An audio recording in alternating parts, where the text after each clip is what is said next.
Magazine is the brand builder, the face of the business. Yeah. But the real business is in the education and the other content assets that we're building right now. Amazing.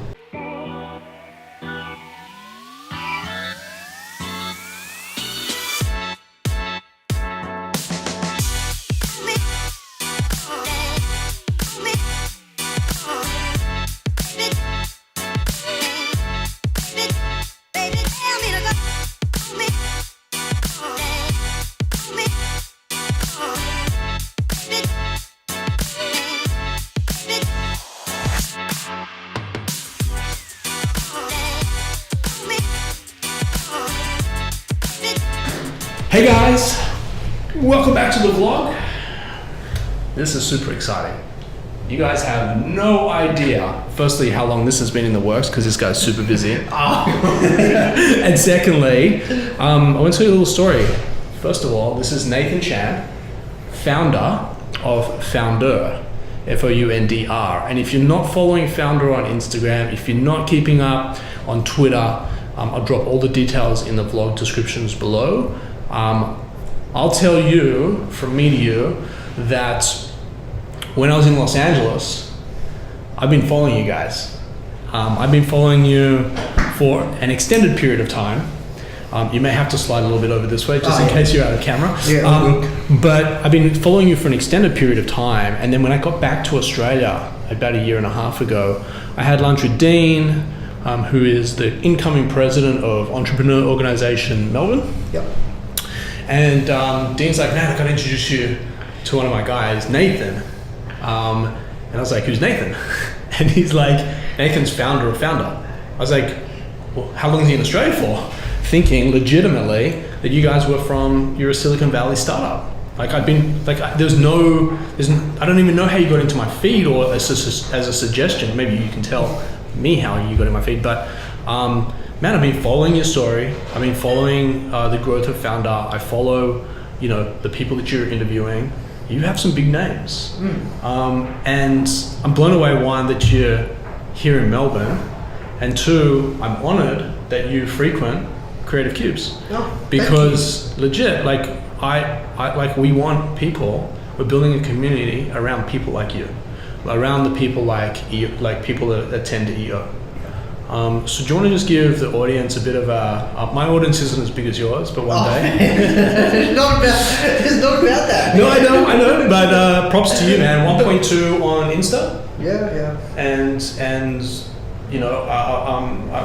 I'm thankful enough that I got a lifetime subscription to Foundr. In fact, today we teamed up and gave all of our community a lifetime subscription to Foundr.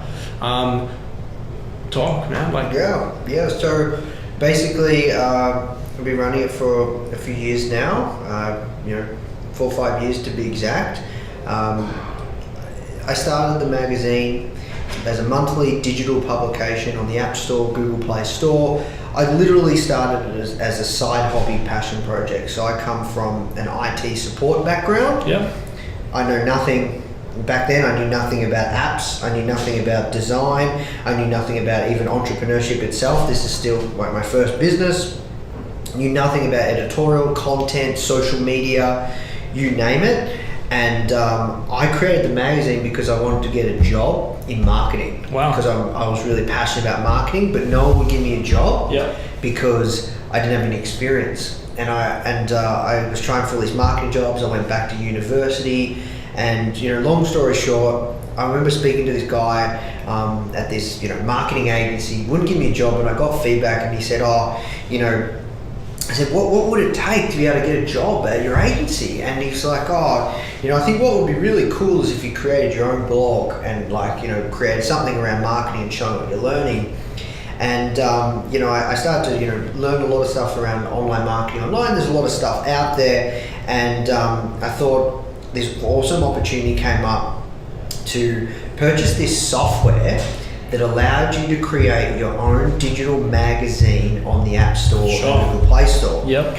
And I thought that was a brilliant opportunity to just have some fun and just create a passion project. Didn't know what would happen. At first, the magazine was going to be on horse racing. Wow. So where Are you passionate about horses and horse racing? Yeah. So and my housemate at the time, He just before he just got a job working on the TV. He's a horse racing like reporter. Yep. He's on TV every day now. But before that, like me and him were going to do this together, and he was, but because of his contract and the job that he got, we couldn't do it. Sure. So I went back to the drawing board, and I thought to myself, well, maybe I should just do like a magazine on entrepreneurship and business. I don't know anything about it, but I'm passionate. Like I'm interested in this stuff, and like I was learning around online marketing and stuff, and doing free online courses and stuff. And I launched the magazine, and it actually wasn't even called Foundr. I was about to say, was Foundr? Did it come straight out of the gate as Foundr? No, it wasn't called Foundr. It was called something else, and I was sued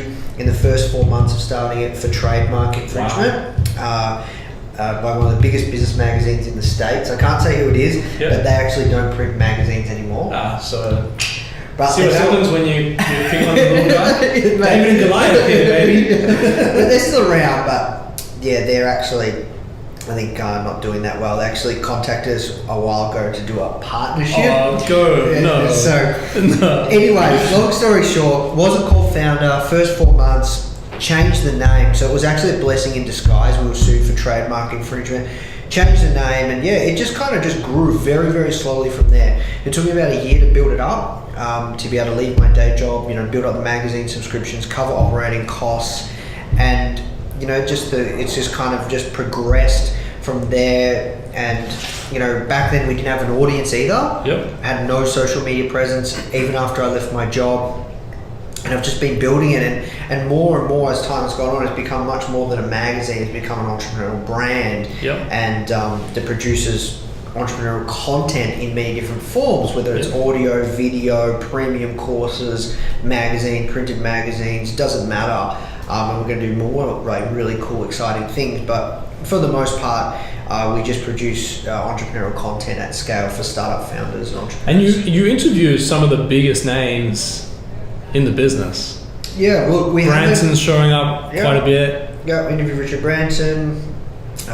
Heaps. Like I'm not big on name dropping, but we've been lucky to interview a lot of the greatest entrepreneurs of our generation, and especially the most well-known ones with big personal brands. And that's been a really powerful way to build the brand and the authority of that brand and the reputation of the brand, especially because I started out of thin air. Sure. So that's been really powerful, and the way that I've done that is through using the magazine. Yep. Magazines are a very, very powerful authority builder and tool. So a lot of people want to build their personal brand, they publish a book. Yep. Magazine's like 10 times higher on the authority scale. Yeah, I guess a lot of people would buy that, the regular magazine versus the book. You might buy a book, but that person's only produced. I mean, big writers are writing more than one book a year, but. Well, yeah, I think there's something very powerful publishing a magazine. Like there's a certain level of authority, credibility, and status being able to offer or show successful people or whatever niche or genre, showcasing that person on the front cover of that magazine. And how does print go versus your digital aspect? I mean, we hear we're living in a digital world today. Yep. There's publishing companies going bust, Amazon's going crazy, like the whole book world. Yeah, I agree. So when I started Foundr, it started as a digital publication. It's still digital to this day every month, but I've kind of spun it on its head, and I have a unique model on the print side where we actually give the print magazines away for free. Mm-hmm. We only have one particular print one right now, but we're going to have heaps soon. We give the magazine away for free. You just got to pay shipping and handling, and it's like $5 or whatever. And then we just keep giving away for free, and we use Facebook ads, or we do all sorts of things. But for the printed magazines, we will never lock ourselves into subscription. I think that's where a lot of these business models are flawed in. You cannot build a publishing company or a media entity off the basis of advertising. We hardly make any money on advertising. It's not even a thing that we really worry about for us. And I think the new age media companies and publishing companies that are building sustainable business models monetize in many different forms of, whether it's advertising, whether it's content, whether it's events, through other means. And I think that's how you can build a successful business model around content. Yep. So yes, I agree. There are a lot of print publications and magazines shutting down. There was one recently that stopped print. It was doing quite well. I think it still is. It's a well-known brand called The Collective. Yep. They recently stopped doing print, and yeah, I think it's just a flawed model. You cannot do. And I never want us to be locked into a recurring subscription print. I'm fine for digital. Every month we can handle that, but print, I think it just adds so much more to the table. Yeah, we might do whether we bundle it with some other digital offering, like educational offering, and then the print side, but it can't just be just print. I don't like it. I don't think it's smart. The model that we have with the print side, I think is smart, and it's doing really well. Yeah, so do you think your print model is sustainable? 100%. Yeah. Because print isn't going anywhere. Yep. It is actually becoming a lost art form to be able to get something in the mail. And if you have a digital brand and somebody can feel it or touch it, it changes their relationship with the brand and it changes their experience. I love that, man. You guys should, hope you're listening. You can rewind. That's it's powerful stuff. Like, I think that's getting something in the mail is exciting, dude. And we give that to you for free. You just got to cover shipping and handling. We'll continue to do that. Yeah. And that makes us a lot of money. Sure. And if you can dial it in, you can dial in the unit economics because there's a couple of optional upgrades like Vistaprint. Yep. Think of so Vistaprint. Yep. One of their key ways to expose their brand and get more people around what they do and turn prospects into buyers was they do your first free 100 business cards. Sure. And they used Facebook ads or any form of PPC advertising. You get your first free 100, but then you've got your optional upgrades throughout the checkout process. Yep. And they've got those unit economics dialed in that they could constantly scale Vistaprint. That's why everyone knows what Vistaprint is. Totally. So that's exactly what we're doing with the magazine. So you're coming in for the 100 free business cards, but then I might add metallic, or I might add a special gloss finish. You might add one of our courses. You might add some digital subscription stuff. And you're seeing that as a nice trend? Mate, it's doing very well. Good on you, man. So we will continue to use that model. It's quite different from any other regular print media publication. They don't do that kind of stuff. Yeah. They probably won't even pay attention to that kind of stuff. Yeah. But it's very, very powerful. And you can welcome someone into your world, and at the same time, you welcome them to your brand. You give them a great experience because you give them a great product, and it's costing them hardly anything. And at the same time, you can make those unit economics work. Yeah, and then the magazine's laying around, the eyeballs that come into that, and then the cycle starts over and over again. Yeah, right? 100%. So that's how we're kind of playing the print side of things. So I think print is still relevant, and I think it's not going to change, and we'll continue to do print magazines. But it's very interesting. You don't look at it like a print business. You look at it as sort of like the gateway to everything else.